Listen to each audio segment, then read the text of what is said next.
if you want to make money in the industry, don't just talk to artists. Talk to everyone else because the artists, funny enough, are usually the ones getting paid the least. Yo, what's up? Toru here. I just want to say I am stoked about today's guest, a Washington, D.C. based producer and DJ, puts on his own events, Late London. He and I actually went to university together, and it had been a long time since we had seen each other. I was visiting DC a few months back, ran into him at this club, and we got to talking, and months later, here we are. So, very excited to reconnect with the dude, and really, really excited to share this conversation with you because of, I think, just first of all, the level of enthusiasm that he brings to the conversation is pretty clear and apparent from the jump. And from there, he's just somebody who really, I think at the core of this, it's just stay in the studio. We talk about it, go in the studio 100 times, expect 10 dope tracks to come out of that. And I think it also speaks to something cool about just working consistently, removing expectations and pressure from yourself. We also get into the business piece of this and the value of diversifying income streams. So in addition to being a DJ, in addition to being a producer, also exploring other avenues. In this case, we get into a little bit about the education work that he does and the teaching that he does for up-and-coming producers. So without further ado, here is my conversation with Late London. Ladies and gentlemen, live from Washington, D.C., Late London. What's up, man? How are you? What's up, man? How you doing, bro? No, man, great to be here with you. Thanks for making the time. Thanks for having me, dude. I know it's scheduling conflicts on my end, but we made it happen. Oh, man, it's all part of the adventure. So you said something to me, man, when we were talking offline that I think is a great place to jump into. You said show up to the studio 100 times and you'll make 10 dope things. What is that all about? Yeah, so it's like I think you and I were riffing off this, but everyone always asks me like, how do you make a hit or how do you make a banger? And I think the fact is that nobody really has the answer to it. Like, yeah, there's certain elements of like what's going on in music that you can be hip to, but you can't really control. First of all, you can't really control what the consumers are going to like. And usually, I notice with me, like all the things that I didn't think were that good were the things that kind of blew up. Like my biggest song, "Does Me Better." I thought it was trash. I mean, I was even playing it out. And I wasn't getting a reaction, but it wasn't until I sent it out that people were like, "Oh, whoa, this is a sick track." And then they started putting it on. And I think we were talking about how you can only really you can go in the studio like 100 times, right? And you can't guarantee that every time it's going to be a hit. Like you can get on a good roll, but like if you get in there 100 times, you're going to make 10 dope things, like for sure. Like 10 things and like 100 things in a year, 10 tracks in a year that are fucking awesome. Like that's great. Like those are good numbers. Like an album is literally like what, 12 to 16 songs. So if you're able to do that, man, I mean, that's success. I mean, success is really subjective too, because like I know artists that like have like international success that are like miserable because they're not even making what they like. They're just making what they're kind of told to, or like what what their agency or whatever says. But like, it's really about going in there and having a little freedom for yourself and like, feeling good about what you're making. Cause if you don't really like what you're making, if you're not having fun, you're not doing the right thing, like in my opinion. So, yeah, it's like, it's just so important to show up and be consistent and, just be there. Cause that's the only thing you can control. You can't control like how often you get booked. You can't control if people are even going to like you, but the only thing you can control is just showing up to the studio or like working on your craft and working on your product and making it the way that you see it. Yeah, so that's really interesting, right? Because it makes me think. We also talked about this, right? There's this Chris Rock quote that I love from an interview that I heard with him a while back. And he says, you can't control whether or not it's a success, but you can control whether or not it's good. Yeah, I mean, And that's good for you, right? Like if like I think Rick Rubin said it too. He's like they asked him, at what point do you think of the consumer? And he said last. He's like we have to like it first. And usually like because we're artists, right? Like usually like our threshold is so much higher for quality than like what the normal consumer's ear is. I'm not saying that in a bad way about the consumer. I'm saying that in a way where it's like your 80%. What I noticed is like usually everyone's 120%. Like I personally just try and work on songs in 3 sessions now because I noticed if I work on it more than 3 sessions and I get it past 70, 80%, then I'm just overcooking it and then I'm almost losing the identity of what's going on. But yeah, man, it's really all about like, do you fuck with it? Like, I think people keep forgetting that. Like, don't worry about what everybody else wants. Like, like Skrillex even said this quote too. They were like, what would you do if you were like, what do you tell new artists like when they're starting out? And he said, like, he's like, learn to think without thinking. He's like, learn to make movements and clicks and decisions absent of anyone else's like opinion. Like he's like, that's when you're going to get like the best version of yourself. And you know, like don't get me wrong, some days I do get like that, some days I don't. But like when I am not thinking about anyone else, it all just flows, and that's how you get into flow mode. Yeah, and for somebody who's listening and is like, hey, well, you're somebody who, plays gigs, has streams, and has fans, and so maybe it's easy for you to say that. How do you stay focused on, first of all, maybe what do you see as what you can control? I mean, I think number one you can't control is a like the optics, the optics on like what your brand is and like what people see, right? Like for instance, the colors. Like, what colors do you want people to associate with what you're doing? Wait, what was the question again? Sorry, what? Like, I kind of lost track while I was riffing. Yeah, it's all good. What do you see as what you can control? I'm kind of Oh, I curious mean, about what that you can distinction control. is. Yeah, you can control. You can just control how often you work it. I mean, I'm a studio head. Like I still believe in making good music will get you to where you want to be. Like my friend Brunello, like he's an example of someone who like literally spent time doing the music, and then he got his brands together. He went off like, this whole circus theme, and he calls it like, and it all plays into that. He's telling a story, so you can really just tell like, you can tell, you can create, you can be in control of like your brand and the story that it tells. Like I went with the name Late London because I didn't want it to be about me. I wanted it to be about this character and the music that I did with that. And no one can tell me what works and doesn't work. Or I get to make that decision. Now, there's labels that will sign certain things. Yeah, like I know like Loco Dice's label, like he's looking for a certain type of thing, but that's okay if he doesn't want what I'm doing. But like I like what I'm doing. I'll get plenty of hits on my tracks, and I'm getting even when I self-release stuff, I'm getting more hits than most of the labels I signed with. So like you got to do you at the end of the day, and there will be a point where I think everyone's really worried about making money. Like, how do I get into full time music? Well, let me tell you, it's tough being in full time music, man. Like, it's a constant grind. You don't know where every dollar is gonna come from, but like, you gotta be so comfortable and good with what you're doing, and also make it like consistent. Because that's a big thing too. Like, there's a lot of younger artists that like get a maybe a hit song, and then they're they're scrambling because they don't know how to like make this normal to themselves. So like you got to get to this point where it's like easy breezy, like beautiful cover girl. Oh my god, I can't believe I said that old quote. Like, but you got to make it so it's all easy breezy, man. And it's like it's got to flow out of you and just not be such a thing. Like it's got to be normal. And then when you hit those 10,000 hours of you being you, when you do pop off, it's not a big deal to write another track. Like when I did have my big hit, that was kind of my biggest problem because everyone wanted me to write that same song, and I kept writing the same song, and it was cool, but like nothing was really coming out. And I think it was only till like recently, like the last year, I was like, I think, man, I kind of hit like mentally like rock bottom as an artist, as most do. And I was like, I don't think any of this stuff's working. I'm just gonna kind of do what I like and not listen to any music going on.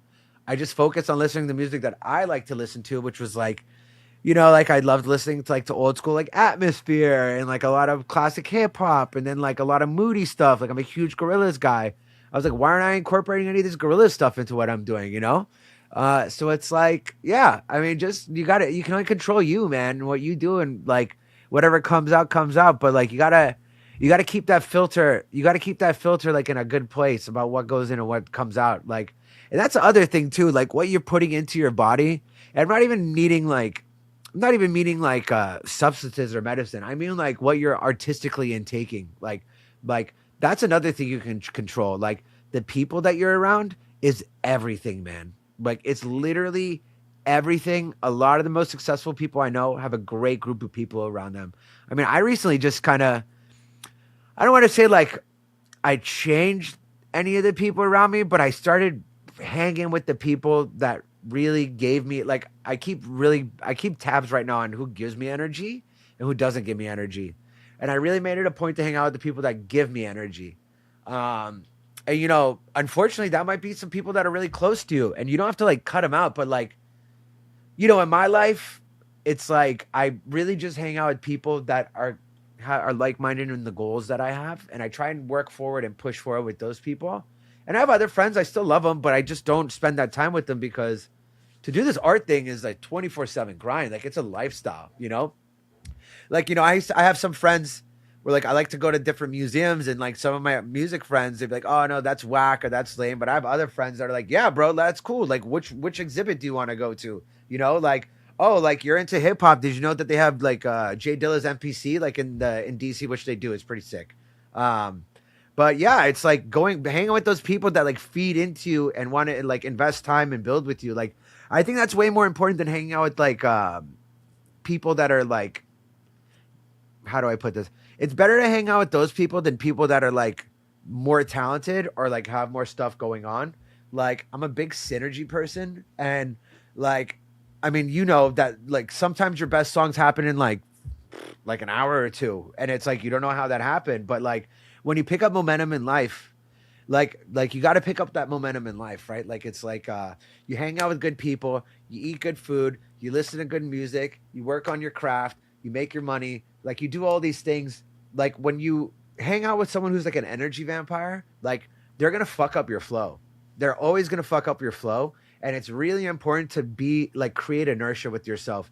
I notice with me, like I think everyone notices this. Like when you have one good thing or another good thing happens. Like and it just keeps going, you keep riding that wave, right? But then when you start like being like pessimistic and not feeling like that, then more bad things happen. I mean shit, like a month ago that was me. But then last week I was like I need to change this, focus a little bit, started reading, turn the news off. Like and I don't know, I wrote some heaters last week and I'm probably going to write some more after this like convo cuz I'm fucking juiced.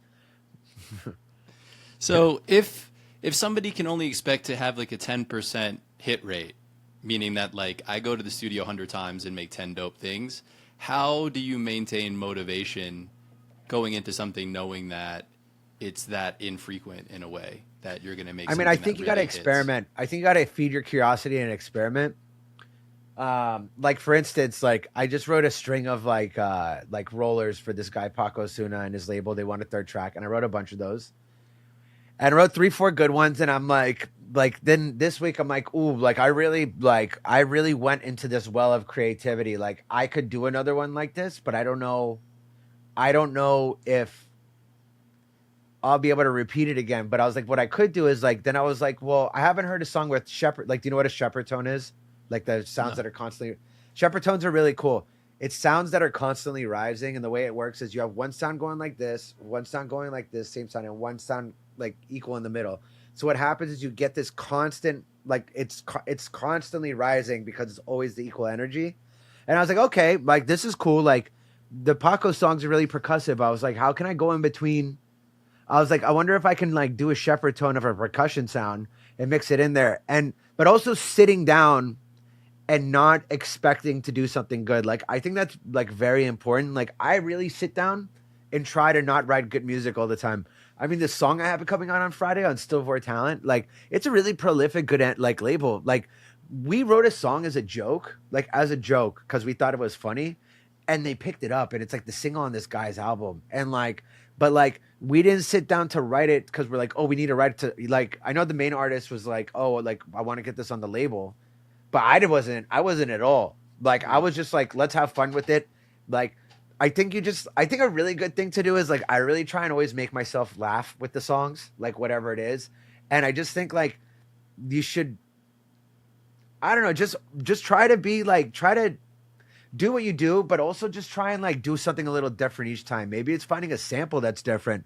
I mean, listening to other music is really important too. Like I am a tech house minimal artist who doesn't listen to my genre at all. Like I'm constantly listening to other stuff to just be like, hey, like, can I take that loop and just put it in our music? Like I was also experimenting with talking drums, like the the African instrument that has a pitch on it, like you squeeze it.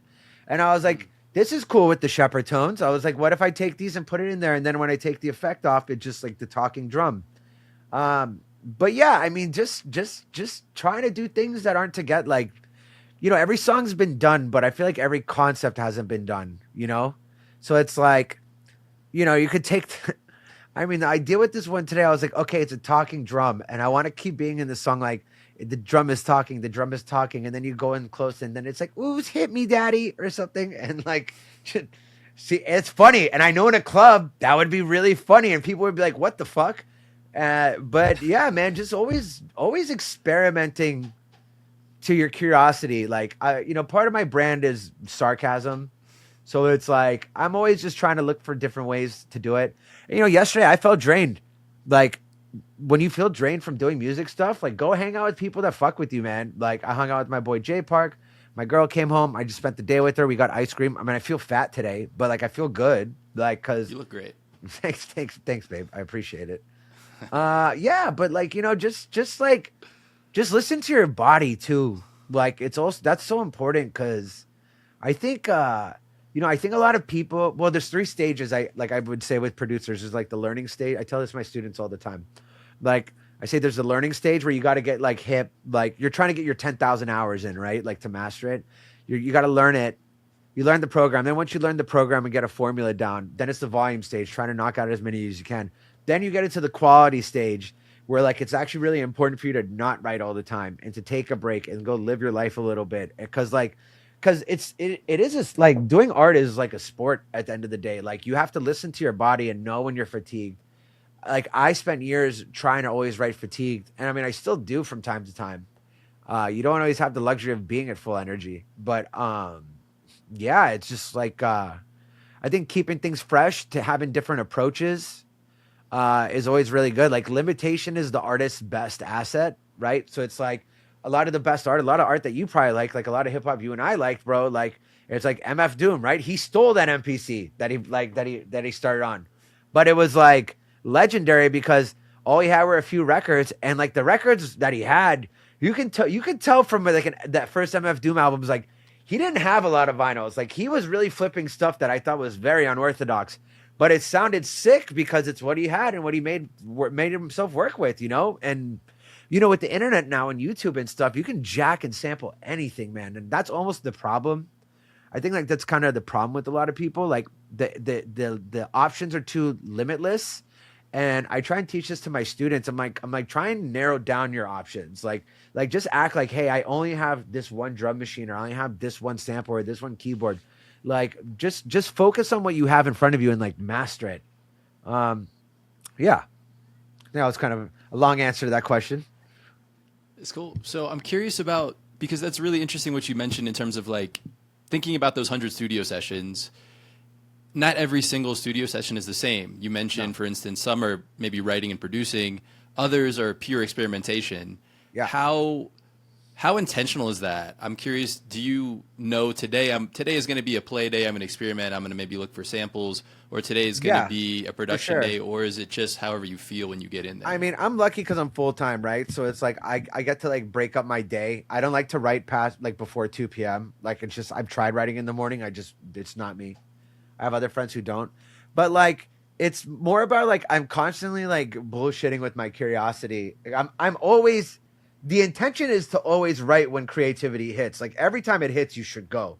Like, when you like sometimes you'll find one bass note like over a drum groove, you're like, oh man, now I hear everything that has to happen. You should totally dive in. But like today, like is strictly for experimentation for me. Like I am gonna go try, but like I wrote this idea, it's okay. Like, and then I'm going to take like I went to the gym to think about it, and I just didn't listen to music there and just let my thoughts like happen with it. But yeah, like like I like earlier in the week personally. Like I think like like especially in our like in our industry, like the weekends are heavy and you get exhausted. So like Monday, Tuesday, it's like I'm just kind of building up like the reps or like finding new sounds, organizing my stuff. And then from there, usually like Wednesday, Thursday, Friday, Saturday is like the heavy writing days for me. Today I'm like a little my energy, like the allergies are kind of killing me, so I'm like not like super like dying to write. But I'm also have a lot of mixed down work I have to do too. But yeah, like there's nothing wrong with spending 2-3 days in the week. And I was telling my class last night in my signature sound class, like I was like, spend 2-3 days, just looking up sounds, go on Splice, find kicks, find percussion, find snares, or because a lot of them don't have like that many finished songs. I was like, if you don't have the finished songs, just go in there and do that because it's gonna make a big deal in the end goal. It'll make it easier. It'll make it easier. And then sleep, man. I don't sleep enough. I got one of these things, like the fit, the what is it, the Whoop, man. Like I didn't realize how much I wasn't sleeping till I wore it. Like I got like last month I had like six days of recovery, like 6 green days of recovery, and the rest were like orange and red, which is not good. And that wasn't even just like that wasn't from drinking it or anything. That was like going to bed at 3 a.m., 4 a.m. and just being out of a cycle.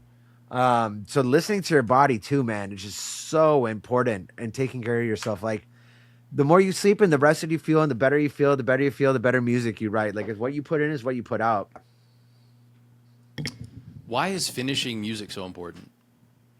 Yeah, I mean, finishing music is important because it takes discipline.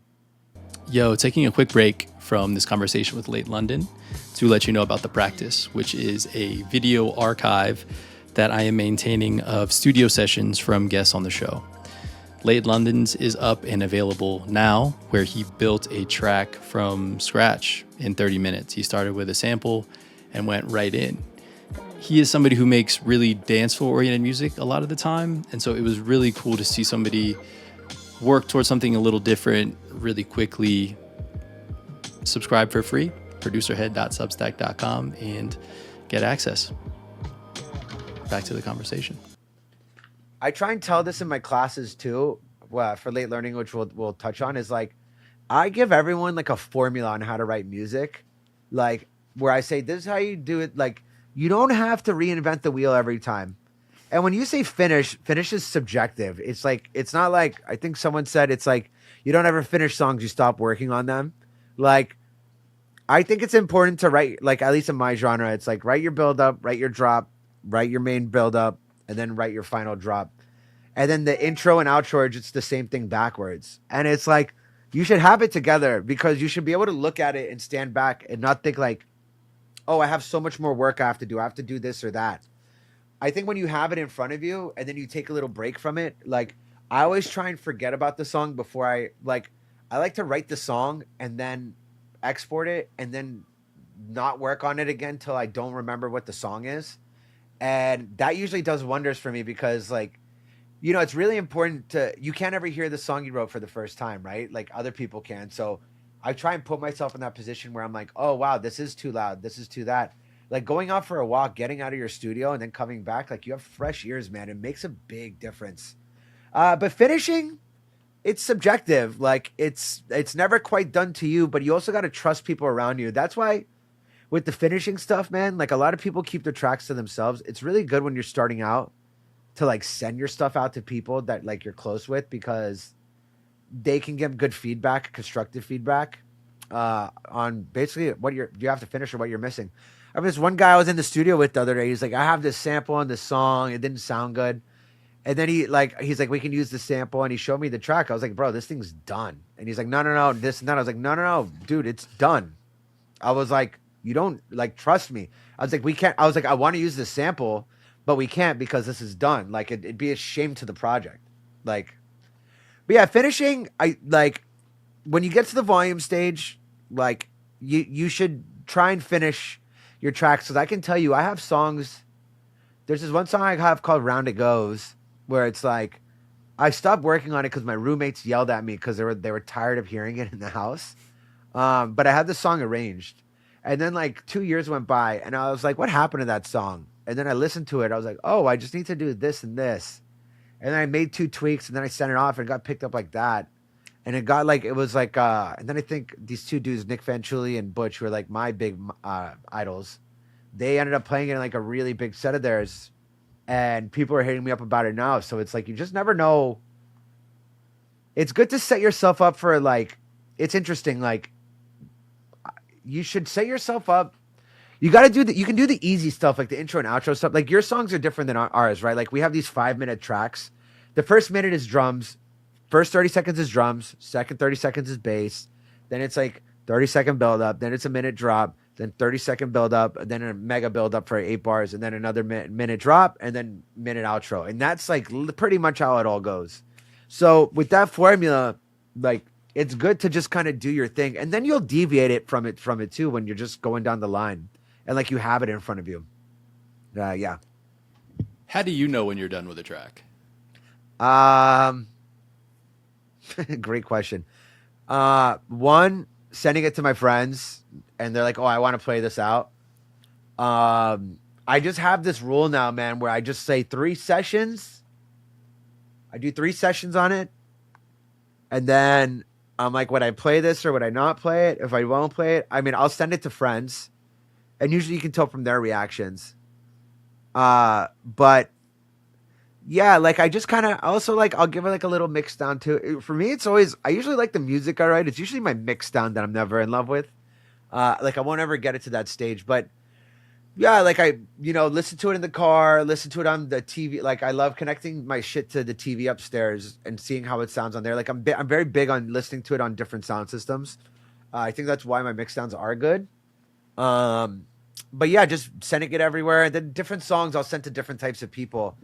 And you can usually get a pulse on it, man. Like when people like it or don't like it. Like there's this one song that I have right now that it's funny. Like I know the drums aren't good on it, but I keep playing it at parties and people are going bananas for it. And I'm like, okay. Like I was like, this is a good one. I have to finish this. Like the drums sound terrible on it, but the music's good.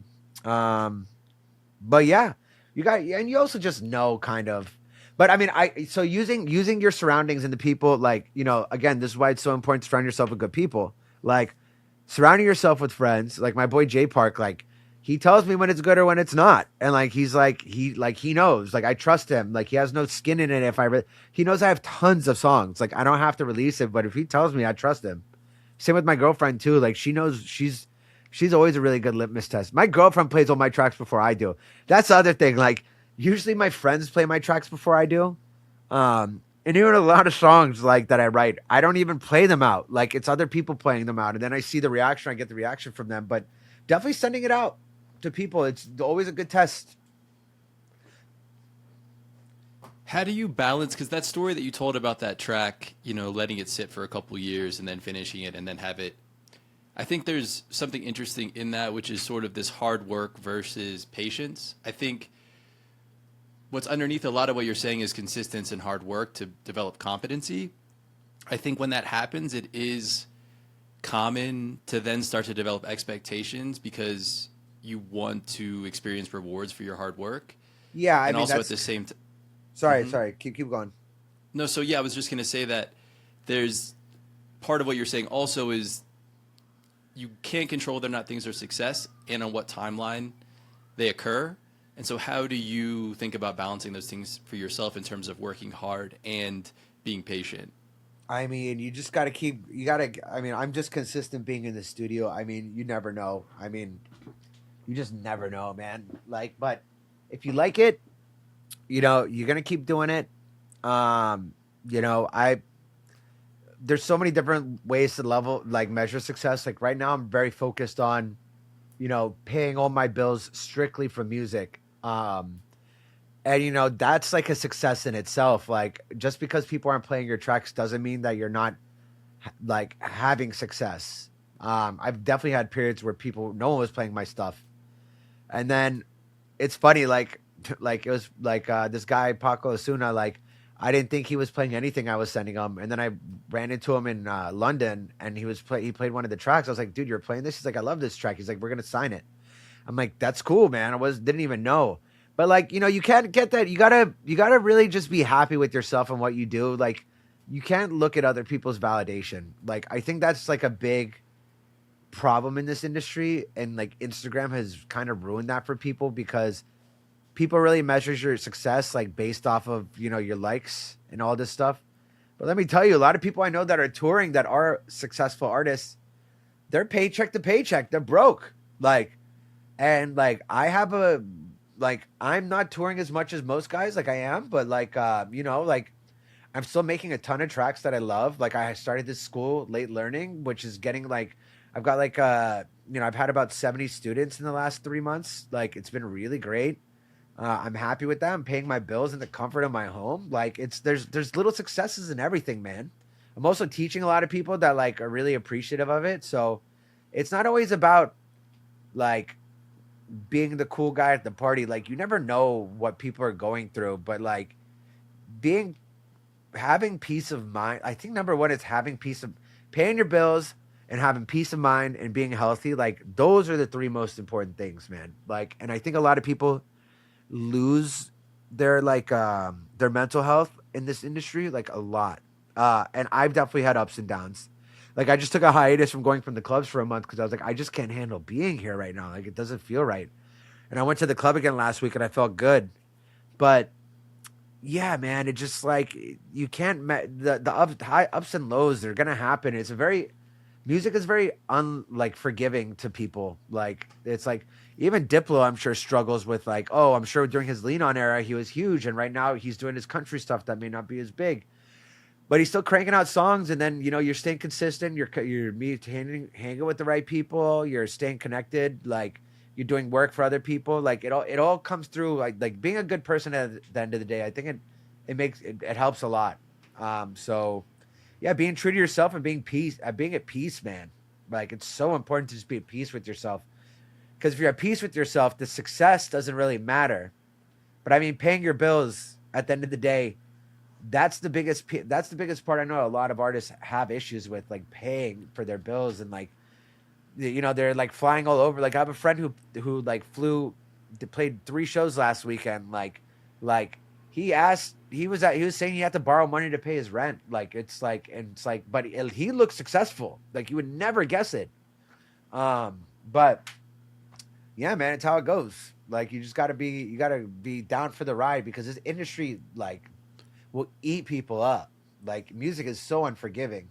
Um, yeah, like I'm sure a lot of like these old school rappers, man, it's like, they didn't I feel like that's kind of what is it? Yeah, I feel like with some of these old school rappers, like it kind of happened with them too, where it's like you also got to be willing to like maneuver and shift kind of to what's going on and be down for it. Like you got to just understand that you're gonna age and like, but you got to understand like, these are the times. Roll with them and like adjust. Like a lot of people didn't want to use auto tune when it came out, and they kind of got left in the dust. Honestly, like it's like you got to be willing to use the technology and kind of move with the times to make yourself feel comfortable and good, and have success in it still. Yeah, you mentioned something really interesting when you were talking about building tracks in terms of structure, I think, and pacing. And I want to talk about how important that is to start with something in mind like that, or being conscious of the goal that you have musically for how something is going to look. It's interesting to start that way instead of just like, I'm just going to make a song. And it sounds Yeah, like you have a very clear, I want to make something that's going to fit into this space. And yeah, therefore, these are the characteristics of that kind of thing. yeah. I mean, I think you should know. Like, you can have a Lamborghini or like a Honda Civic, but if you don't know where you're going, you're never gonna get there. So it's like you got to have at least a finite. You got to be like water, man. It's like you should like water's gonna flow in a direction. You can like maneuver it or change it a little bit, but it's gonna flow the way it's gonna flow. So you got to start out with these ideas and these directions, just so you can like know what colors of paint to buy at the store. Like you're not gonna go to the store and buy like neon and then neutral colors. Like you're gonna go like if it's for a house, you're gonna buy neutral livable colors. Like you don't want to have the whole palette available to you, and also it's just gonna take up too much of your time. Like, and you can also shift. Like I tell artists this too. Like, come up with this idea in the direction you want to do. Do 10 songs. If you like it, keep going. If not, shift.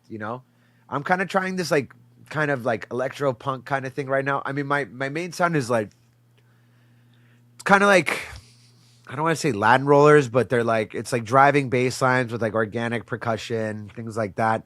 But right now I'm experimenting a lot with like this like kind of punk project where it's like faster BPMs, keeping it more minimal, using distorted guitar sounds. Yeah. So like kind of fusing it with hip hop too. I'm just I'm just basically trying to write Feel Good Inc. by the Gorillas in a house format. Like that's literally what it is. But like when I say that right off the bat, like if I say I'm trying to write Feel Good Inc. in house music, like that says so many things right off the bat. What the drums are gonna be, what the vocals are gonna be, like where the where the bass is gonna sit, like how it's gonna move throughout it. The only difference is I wouldn't do it as a pop song. I would do it more as like a DJ song.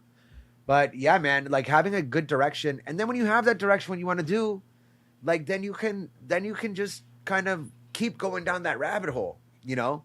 Like there's so many types of punk, there's so many types of way to distort a guitar, right? Like you have fuzz, you have overdrive, you have like multi-band distortion, you have bit crushing, you have saturation. Like these are all different ways to distort. And in punk music, it's a lot of fuzz, I believe. I mean, I don't know, what is it? Is it fuzz? I just turned my I don't know if I would say I mean, definitely distorted. I don't know if yeah. I would say fuzz, but But I'm it's a not a lot of punk expert. overdriven sounds at least. Like I feel like a For lot of sure. it Oh, is for just sure. Yeah. pushing sounds to 11, letting them get like letting the waveforms get chopped off. Like it's yeah. And then from that, when I'm experimenting with that, I was like, well, okay, like the problem with these punk songs that I am hearing is I could never play them because they're not engineered the right way.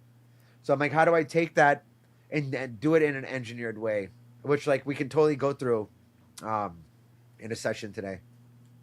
It's interesting. I mean, what's underlying this? I mean, I would summarize it as you're imposing limitations according to taste or goals. Yeah, like I loved like Linkin Park growing up, and I always loved like the whole hip hop rap fusion stuff and Prodigy.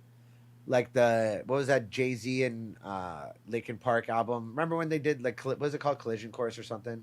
I thought that shit was Hmm. so cool. Hmm. Or like the DJ Danger Mouse stuff where he mixed the Black album with the Gray album. Like I always loved that fusion stuff, particularly with hip hop. Like hip hop is such a, and we both met in college when we were both hip hop heads. Where you were in a band, but you guys had so much fusion with the band, right? Like there's so many Hmm. elements of hip hop. Um, this guy was like the guy in college, by the way, with the band and everything. I was just trying to be like him. I just ended up Yes, being a that's. DJ. But see, shoot for the stars. We've already said too much about my past. So you said something about imitation as an asset for artists. Can you speak more Don't on even that? imitate, fucking steal, bro. Like seriously, Mm, I'm all about stealing. Well, I mean, Picasso said it: good artists copy, great artists steal. Like especially because we're all at this level where like we're not like on this big David Guetta level. Like your biggest asset that you have that nobody else has is that you can copy as much as you want and even sample as much as you want right now. And if you get caught, like that's good news for you because that just means your shit got so big. Like, um, yeah, like Michael Beebe, right? He sampled this guy the Hunger Games song that in Hanging Tree. He put it out, didn't say anything. The song got so big that the movie got involved. Instead of making him take it down, they made him take it down off iTunes, where you could still stream it because it was doing hmm. so well. I even got to interview De La Soul when I was working at XM, and I asked them about. I was like, "How do you guys deal with the sampling?" And they're like, "We don't. We just factor that into our business plan because they said that they're like, if we get caught, it means that the song's doing well. I mean, and also like a lot of us, you make your money off shows and touring anyways, so it's like you're not gonna make that much off the songs, like even if you do own it. So just go in there and steal, but don't sample like stuff in your own genre, and don't take stuff from people that are local. Like I'm big on that. Like I won't even Shazam DJs that are local in my city, but like when a DJ comes to the area and tours, or I go see someone else, I'm holding auto Shazam for sure. But go take cool stuff. Like that's why I suggest like digging through samples is really important. Like Spotify has made it so easy. Like just go find find a cool pocket of music that you think is really cool and be like, I bet this type of thing would work really well in our genre here. And then go find a bunch of songs like that and then just use them in your stuff. And then but yeah, do it tastefully, of course. But yeah, man, just take and take and take. I mean, all your favorite artists have like, taken something from someone at some point, and all music is derived from other music. Like house music is derived from disco, man. Like, and then disco, I'm sure, is derived from like funk and soul, and then funk and soul like had its hand in rock, and it's like that everything feeds into each other, and it's like it's all in cycles anyways. And then too, it's like the more you start learning about music, you do realize that it's all kind of already been done in one way or another, like like you can every song, like mathematically in Western stuff, it's all been kind of done. Like a four to the floor beat with a driving bass line. Like, dude, another one, Bites the Dust by Queen. Like, I've heard so many variations on that. Like, you can take that bass line and then swap the turnaround, just swap around those notes and it's yours. That's a good example of stealing or like taking it something and making it your own, right? Or like start that bass line from a different point. But yeah, don't take from people in your genre though. I think that's cheap. Like, don't take like the musical ideas from people in your genre. Like, there's so much other music around you, so just go take from that, and like go take from stuff when you were growing up. I was telling kids in my class last night. I was like, dudes, go on Spotify and type in 2016 like most listened to songs from you, and just go through that list and find stuff to sample from that. Like, that's fresh, that's new, that's unique to you. But you'll also find songs in that list where like you're like, nobody knows this song. I'm gonna sample this one. And then from there, like you're kind of doing that volume thing. You're gonna also deal with samples where you're like, man, I could replay this, or I'd like to have someone else come in and do it. So yeah, man. I mean, there's so many ways to go about it. Yeah, what I hear is it's really important to you to have a vast and diverse diet musically For of sure. what you listen to. For sure. I mean, I think you should be listening to other stuff. Like your ears will like it's better for your ears. Like I know when I'm listening too much house music, it's funny. Like my ears will just always expect to go like this, like to the house beat. And I noticed it was actually fucking up my engineering. It was weird, like because I it was always getting like this. So then, like at least when I listen to other stuff, my ear muscles are literally getting like exercise to react and move to different things. And it was weird. Like I feel like my ears have literally gotten better because they've been trained to hear different stuff constantly instead of like that one thing. Because you don't want to imprint the same song in your head. Because my genre is very similar. Like a lot of the songs are. Like I'd be the first to say it, but there's so much stuff to put in between the beats that I think it's really uncharted still. That I think a lot of people need to do. Yeah, that's really interesting. I mean, also this mention about stealing from other genres because in club music, a lot of it being 4 on the 4, if you do rip from somebody who's in the same space as you, there's not a lot of reimagining to do. So I do think it makes a lot of sense to pull somewhere else. It gives you the space to reimagine and requires the effort to recontextualize something. Yeah, I mean, absolutely. But it's like the stuff in between. Like it's like in my genre, it's one bar bass lines. Like what I do specifically. Well, there's not that much room to work in. But I mean, I started using Phrygian scales a lot, which I didn't even know was like what I loved the most. Um, Mm. yeah, I just like that weird half step in between. I was like, oh, it's so evil. I love it. Um, but yeah, there's only so many bass lines that will work to do a driving bass line, especially in a four beat like or one bar bass. So it's like, that's okay to you're gonna subconsciously, even if you don't realize, do what other people are doing. But it's like, I was telling my class, I was like, okay, like on your snares, put a weird sound underneath it. Like I put trash can like metal sounds underneath my like snares and stuff all the time now. Like that's just a simple way to create character. And then like the subject content in between it. Like you can do so many different things with the words. You can do so many different things with like the piano stabs. Like you can pitch them up, you can pitch them down. Like like a lot of people are trying to do what Chris Lake is doing, and it's cool. But like, I think there's still so much room for growth, like to do your own thing. Yeah, you mentioned because there is a lot of similarity in the song. So, what do you think is what makes something stand out or recognizable or unique to people?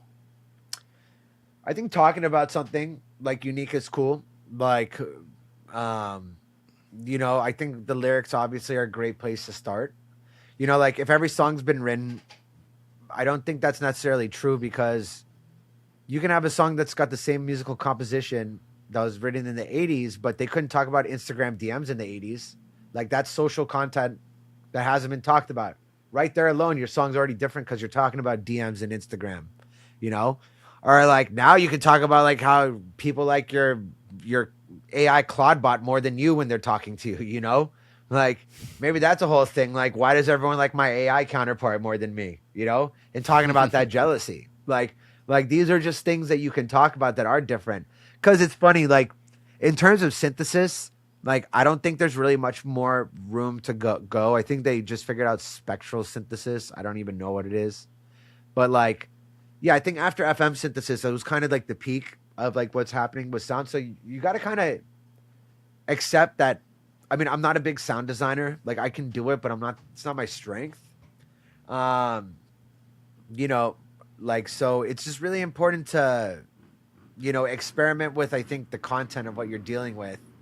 Like I wrote this whole kind of album thing on ice, but it's a disco album, and it's like it's all pretty familiar disco music, but it's all touching on like the perspective of like an ICE officer and why he would get paid, or it's also talking about the perspective of how like as I'm a liberal, I hate hearing liberals complain about it and not doing it. I have a song about that, and then like I also have a song about like just saying straight up fuck ICE. That's all different. Like, and it's different because of that. So interesting. So it's the subject matter and the I mean, I message think that's as a great opposed to place to maybe. start. Yeah, the subject matter is a great place to start. I mean, that's step one, and then you're also in a period too where you can work in between BPMs. Like set your BPM, set the BPM of your project to 127.5 instead of 128. Like it's gonna sound different. It will. Like you don't know why. People won't know why, but it will. Yeah, how important are details? Uh Details are important to a point where you're not putting a stupid amount of effort in. Like I think that's such a good question because I was literally talking with my class about this on Monday. You don't want to overdo it, but like I kind of set myself up in a funny way how to do details and then fix it when it's a problem. I think overall the song is the most important part. Like you should jot out the song really quickly and then you should kind of figure out natural ways to have details. And when I say that I mean like putting things on like an LFO that isn't like necessarily synced with the project, like maybe it's moving at a rate so it makes every part of the song sound a little different. Like that's what techno does a good job of. Like I've just recently became a fan of like techno because I'm like, why is it always evolving even though there's like three sounds? Um, like the concept like the human error is really important. But the details won't matter if the song isn't good. Like that's the most important part, right? Then you can work out all the other stuff. But that's when it's also really good to bring in other people to help you with stuff. Like people all the time, like from my service, like they get to a song to 70-80%. And they're like, I need that little help on that actually last 20%. Like that's when it's really good to go with someone or have a homie. Like I have homies where they have a track, I have a track. We have sessions where we're not collaborating. They bring their song. I'm doing a little extra detail stuff on theirs. They're doing it on mine. And then it's low effort because it's like, I think you do 80% of the work in 20% of the time. That's what they say. So it's like you should be efficient with it. And then if you think you need more stuff, go out and ask for help. Hit me up. Like I offer that service. And I don't call it ghostwriting either because it's like you look at a Kanye song, there's like 15 guys on a song. Like I don't like to sit there and write the song for people. Like I really stray away from that, but like people will bring me like, a 2-minute idea. I'm like, okay, now we can flesh this out. This is really easy. But it's really easy for me because A, it's my first time hearing it, and B, like I don't really have a stake in it. So it's like easy for me to flow as an artist because like it's like when you're involved in the project, sometimes you care too much. Yeah, that makes a lot of sense to me. And that's cool. I mean, how would you describe some of those things that you're helping each other with? Is it transitions? Is it structure? Is it actually writing new parts? Yeah, my problem is I shouldn't say problem, but the way I write is I try and write too much, and then I try and put too much stuff in, and then when I write the song out, I start muting channels that I don't need and seeing how far I can get into the track with it. So usually with people with me, they're usually telling me you're putting too much information on this drop. Like pull this back, bring the vocals in after 30 seconds. Um, I mean, that's to me. And then also my highs are usually sometimes too much, and I just met like one of my friends just gave me like the easiest workaround for it to multi-band compress my like. Cause I always used to just be like, oh, let me bring the hats down. Oh no, now the mix is messed up. And he was like, well, why don't you start using multi-band compression? I'm like, oh my god, why didn't I think of that? So now I'm Hmm. just doing that to fix it, and it's like now I'm just working like so much quicker because the highs aren't a problem.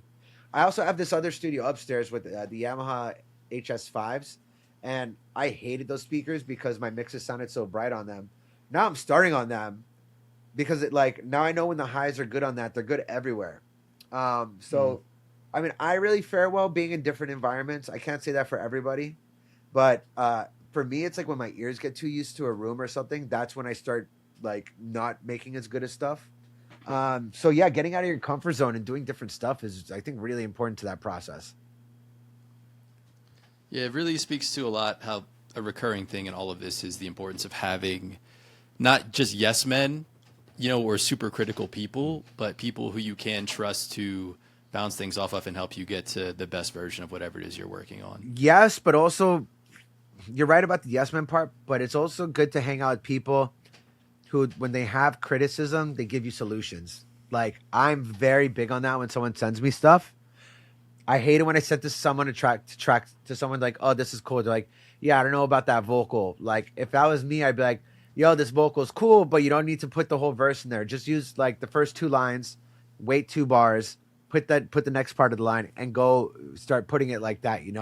Like it's really important to hang out with people that you're right aren't yes men, but like also give solutions to your problem. Like everyone I work with or hang out with like is able to write music. Like and we don't necessarily need each other, but we're better when we send things to each other. And I think that's really, really cool. I can actually confirm this from personal experience with you recently, right? Like I sent you that track and you were like, this vocal, you had criticism, and then you also had a proposed idea. You're like, hey, try this. Yeah, the So that, decapitator. Yeah, at least right. easy And, stuff. Like and if it mhm. like and I always say stuff that like I won't get too into detail. I'll say one or two steps because like the way I like to at least give advice is like I don't want to give anyone the answer, but I want to get you in the right direction. Be like, oh wow, that did change. Well, now I need some more space on it. Uh, Absolutely. Speaking of which, now that I remember with your track, you should also add a slapback vocal to that vocal. I think it would help a lot. But anyways, I just thought about Yeah, we that. could talk about that. Yeah, I don't want to bore the people with my music here. But No, yeah, I your music's appreciate you. good, bro. Stop. And so let's talk a little bit about the business side of this. I want to you want to maybe just start out like your philosophy and the way that you think about being a full time musician entirely? I'd say full time producer. I don't deserve the term musician for the record. Like that's you, bro. I like That's so I can't take that role. But yeah, what was it? What was the question? The what's it like doing full time? What was it? you're sort of the way that you think about it, maybe your philosophy and the way that you think about being an entrepreneur as a musician, Oh yeah, I mean I think a big problem. Sorry, let producer, me turn. excuse me. This keeps Yeah, giving these you're things. good. 1 second. Yeah, I mean I think a big thing is um if you're doing gonna do this music stuff full time, the people I know that are the most successful, like uh diversify their income. Like you shouldn't just be making your money off touring and you shouldn't just be making your money off the studio. Like for me, like I throw events, I play events, like I do audio engineering for people, I do production work for other people, I have my own production school. Um and like, in those five things, like sometimes you have months where two of those five aren't hitting, or like maybe like only one of them's making money. Like and you gotta it's good to be busy and all that stuff. And like I noticed, or at least for me, like people want to work with people that are busy. Like no one really wants to work with anyone who's sitting around idle, like waiting for their ex-boyfriend to call, like, or girlfriend, whatever. But like yeah, like it's just really important to like it's also really good for your creativity. Like I have a lot of engineering work this week. That's why I haven't been able to write too. So it's like it's good because I'm also practicing. Like the stuff I also do, like it's also always making me better. Like, and I think that's really important. Like, like even from throwing events, like I'm understanding like, how things need to be branded. Like I'm personally going through a rebrand right now. So I'm not the best example, but like like I see that, and then people ask me for advice on their careers, and I can like use that information on like what really works for our events or this, or like even engineering other people's tracks, man. Like I hear so many things, I hear and see so many things on people's different approaches, and it's made me a lot better with how to attack my stuff. But yeah, just like keeping multiple ways to make income there, because you just never know what's going to work that week. Um, I'm hoping to get this sound design gig from someone who wants they want someone to sound design educational music for kids, and I just happen to be teaching kids like for production. And like, do you have like they're like, do you have a like a degree in this? I was like, no, I literally just do this. And I make sounds. Like I make a song like I made the song for Olipop, the drink company. Like it's like I've done jingles for people. So it's like, and then when you're doing all this different stuff, you just never know. It's really cool because when you do all this different stuff, you don't just meet music people. Like for the record, for anyone watching, like if you want to make money in the industry, don't just talk to artists. Talk to everyone else, because the artists, funny enough, are usually the ones getting paid the least. Like go talk to managers, agents, marketing people. Like those are the people that are going to get you work. Like, and it's really good idea to just tap in with everyone. And also, don't be a douchebag, for the record. Like, just be a decent person, because people like to work with. Like, there's this whole like vibe right now where it's like being too cool for school. Like, don't be that guy. Like, be nice, be cool, be friendly, treat everyone like your best friend. Like, make people feel good. Being kind is still cool, dude. There's nothing wrong with being kind. Like, there's nothing wrong with it. The people I know, like shout out to Christina Lazic, who I have a record coming out with in 2-3 weeks. Like she's blowing up. She's not she's a really awesome, cool person in the industry who really believes in my music. The release we have is so dope that's coming up. But she's getting everything she wants because she believes in the music. She's really kind to artists. She's taking care of our record, which is very unsaid in our industry. Like a lot of people, you give them 50% of your record and then they don't even do anything with it. But she's like an incredible person, and everything's working for her because she has great taste. She's a good person, man. And then she's also got her own the Lozic Academy where she teaches people. She's also got like she has her hand in like with a lot of different agencies and stuff. So she, just keeping things open, and don't say don't say no to money, man. Especially in music, like don't sell yourself out. I mean, I don't even know what that means anymore. I think everyone I know is just trying to like make a living right now. But like I'm doing pretty well, and I'd say my production school that helps a lot. Like I did start this production school. It's funny. I started the production school as a means to kind of. I was like, okay, gigs are kind of slowing down. People have been asking me for I do one-on-one classes. I wish I could teach more people at the same time. So I had the idea to do the school, and it's been awesome. It's been great, and I didn't want to be a teacher like that at all until like I started going out in my community, and then like running into all these kids that are in the class. Like, man, like thank you so much. This means so much. Like you're giving me all the tips on how to do these things, and I'm like, dude, yeah, of course. And it's like makes me feel better. And I was feeling kind of down a few weeks ago. I went out and this group of kids that I had taught, and like I didn't remember who they were, because I mean honestly, like it's like I do these classes with like 10, 15 people and their cameras are off. So sorry if I don't remember you guys when you come out or say hi, what's up. But I'm always down to talk, and like yeah, everyone's been so cool, and it's like really heartwarming, and it makes me feel good. Like it really like I think we all deal with imposter syndrome at one point or another. So like it helps like fight that. Like we all go through it. But yeah, like the school's been really cool. I've been really enjoying it. Like it's really growing. I'm actually about to have my first employee because things are going well, and I didn't even expect that to happen. But yeah, man, things are going good. Like, and I think the next class I'm gonna do is an edits class. So like how to make like remixes and edits. So yeah, like maybe I could send you guys the form, or you put it up on the link for this, and we can promote that too. But things are going good. Can't complain. No, absolutely. Yeah, man. You'll send me the link and we'll drop it in the show For notes sure, for for people. sure. So if they want to check it out. Hell yeah. So I did want to ask you about, maybe you can speak a little bit to life as like a live performer and DJ, and talking about, because I think there's some people that are interested in playing gigs, and Yeah. when they don't have like a band or they're not a traditional instrumentalist, like understanding maybe how to go about that, and also maybe why you would at certain points throw your own events, and maybe what kind of wisdom you can share on throwing your own event side. Yeah, I mean, I think number one, and this is for not even just DJs, this is for anyone, is like if there's a venue or a party you want to play, the thing I hate the most, and that makes me low key despise you, is when people ask to play my party but they've never been to it. Like that means you're just there for it for yourself. You need to go support, because when you do that with me, like you are, and I ask like, have you been to a party? And they say no. I'm like, well, fuck you. Like, dude, I don't like first of all, there's a long line of people that want to play, number one. And number two, like you're just in it for yourself. Like, because like you want to come and go and be part of a community. Now, for any artist, band, anything, like for example, the 930 Club, right? Like if you want to play the 930 Club and they need opening acts all the time, they have all these things, like start going to the events, start following their page, start seeing what's going on, DM them, shoulder tap them, ask how you can get involved. Like that's step one. And like you do need to build a name from kind of, I don't want to say piggybacking off someone, but that's a good way to start. But the best thing you can do by, that's number one. And showing support, reposting their stuff, like asking if they have an internship program. Like these are all things like people love free work. Like if you want to go get free work, go work with them for a month.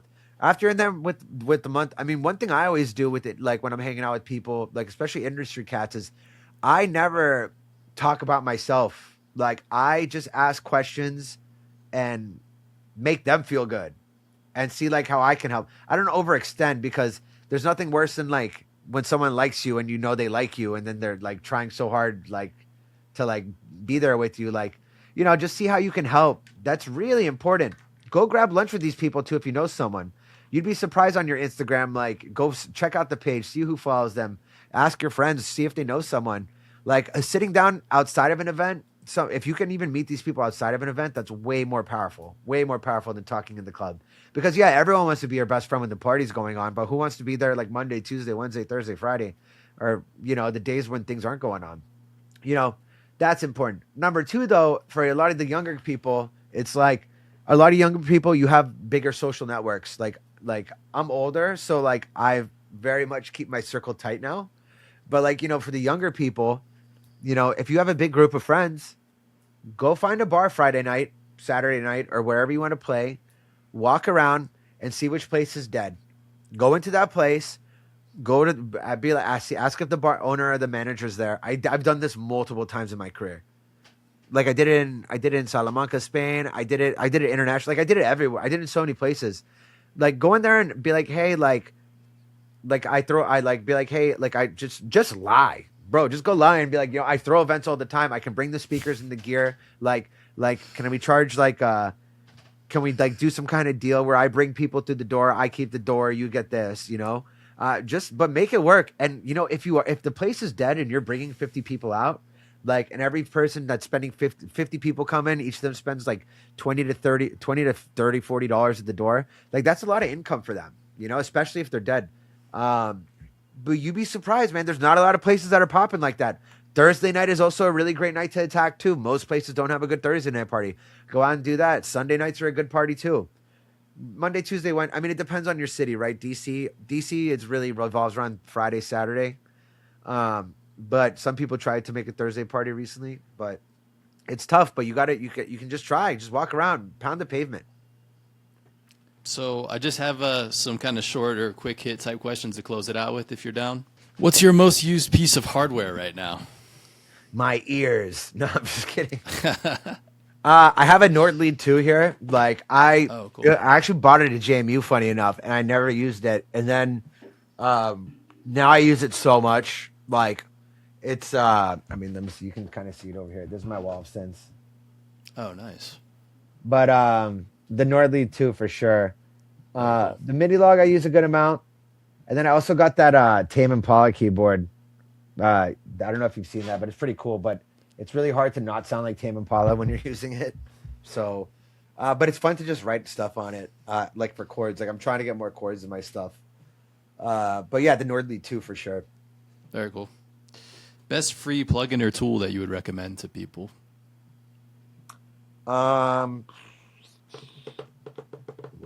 What is a good one? Oh, Span by Voxengo. It's a it's like a spectrum analyzer, but it's so good. And it's great because when you go to other people's studios, like I'm able to get good mixes because like I can pull it up and know where everything's hitting on it. One production technique you ever use? Call and response. I think like sometimes I'm doing too much call and responding, and sometimes I'm just like, that's actually what a lot of people tell me to do. Like, dude, like you're just doing constantly doing a music thing all the time. Like, pull Interesting. back and let the groove like chill for a minute. Like sometimes I just forget that like especially for like it's kind of club music is kind of drug music, right? So like you want to overstimulate people, but you also want to give them a moment to chill out and sit in the groove. And sometimes I forget that it's the groove is just good enough. That's actually kind of a banger of a note right there. Right? Yeah. I mean, dude, it's like you can't call and response for 3.5 minutes. You should do like every musical idea for I think for like 30 seconds max, and then kind of hop into the next thing, whether it's vocals or this and that. At least in my genre, I know like other genres are different, but I think it's always really nice, like like in hip hop songs when they have a verse and then they go into like the slow down burst, whatever. You know what I mean? Then it's all textural. What's a record you've sampled that you'd never publicly admit to until now? Like I would never publicly admit to it. A producer whose process you'd want to spend a day watching. Oh, there's so many guys. Right now, I mean the Gorillas. Honestly, I would love to just sit with them, even though I know they're just great writers. Um, they're good ones. Mixed by Ali, I would love to sit with him. Yeah, a Nine Inch Nails for sure. That's probably the top of my list right now, honestly, just because I mean Trent Reznor is an incredible engineer. He's also an incredible writer, like good sound design, everything. Hmm. Something you've been meaning to organize or fix in the studio. Dude, look around. No, dude, I have so many wires on the floor, like between here and my synth wall. So yeah, definitely been needing to like reorganize that. I also do want to just change the orientation of my room. I've been staring in this direction for like literally 7 years. I think I want to stand. Something's telling me to point in that direction. So I want to reposition my studio for sure. But I'm scared that the mix downs are going to be different. So I'm like so hesitant. No, I hear that. Three artists that changed how you think about music. Gorillas. Who else? The Gorillas. The Prodigy. I also put them for the most influential too, or wanting to sit with them. The Prodigy, the Gorillas, and probably man, who's like a good rap artist or hip hop artist? Probably the Roots. Always love them. Old school Roots. Who's an underrated producer more people should know about? J Park. J Park and Fatima. Last book, movie, show that stuck with you. I mean, I'm big on. I'm watching Invincible and The Boys right now. Both those are killer right now. I mean, I love The Boys because it's so not just from the political side, but like from the artist side. Like, there's so much bad stuff that goes on, and people aren't threatened by you suing them. People are threatened by like how they'll be perceived by like the community. So it's like that show really gets to me sometimes because I'm like, man, there's so much. They talk so much about optics in that show, and it's like that's what it is about right now. And like so many people care more about that than even their music, and I think that's just really ironic. What's something about the music industry that would surprise outsiders? Most people don't write their own music. Best piece of unsolicited advice that you've ignored and shouldn't have? Live your life and take breaks. If you could change one thing about the internet, what would it be? Man, I always thought globalization was a good thing, but I question it right now. Like sometimes I wonder if like this whole peer to peer thing was even a good. Like I think it's kind of watered down people to like being themselves. Like this whole fact that everyone can see what's cool and what's not, I think is kind of ruined people's individuality. Like I think a lot of people. I mean, I go out now and the jokes I hear are just people repeating things from TikTok. I mean, back in the day, all we had was like, "I'm Rick James, bitch," and we would all repeat that. I mean, don't get me wrong, like we did that, but like it wasn't like the new flavor of the week. You know what I mean? Like I think it's kind of messed with people's individuality a little bit. So I mean, but then again, it gets into censoring. What am I, the Persian government? Like I'm not gonna do that. I'm Persian. I can say that, by the way. If you were a character from a movie, who would you be?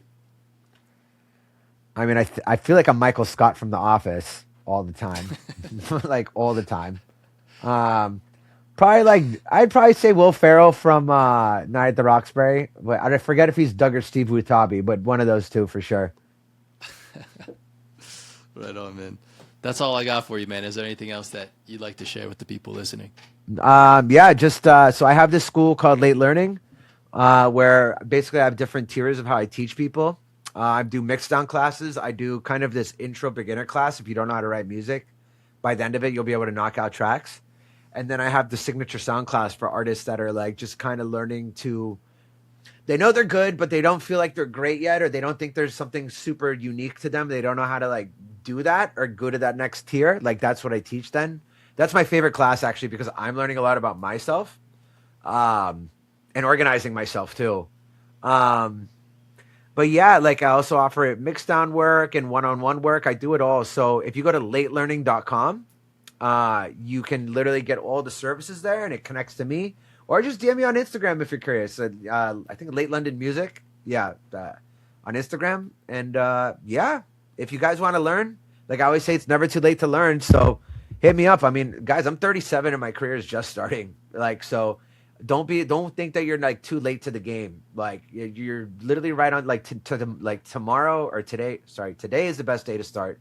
So just get to it. And you know, if you feel that feeling in your chest, like you're like you got something to say, you're like you love this music and want to learn more about it, you should. Like, there's nothing wrong with it, dude. Absolutely should. Like, at the end of the day, this is for fun. If you make it, you make it. If you don't, you don't. But like, if you want to learn, if you're curious about the culture, you should learn about the culture and enjoy it, man. And I think it's like it. This isn't a cool kids thing. Like the biggest people I know in this music thing that have had longevity are the nerds. Like they're all secret nerds. They just have cool shirts or whatever. But yeah, just be yourself, man, and enjoy it, man, because it's fun. It is fun at the end of the day. That's what's up, man. Yeah, thanks so much for coming on the show, man. And your deep like enthusiasm and passion for music really shows through. And I know Hey, I everybody's appreciate going to you, hear man. that. Thanks for having Yeah, me. likewise. Thanks for sticking with me to do this because I knew this would be great. Yeah, no, man. Likewise, man. So this Cool, concludes Julian. another episode of Producer Head. For Reza, Late London, appreciate y'all. Catch you in the Appreciate next you episode. guys. Thanks for tuning Peace. That'll do it for my conversation with Late London. Find him and everything he's got going on, his music, his production school, his events if you're in the DC area, all linked in the show notes. This has been Toru. Catch you in the next episode of Producer Head. Peace.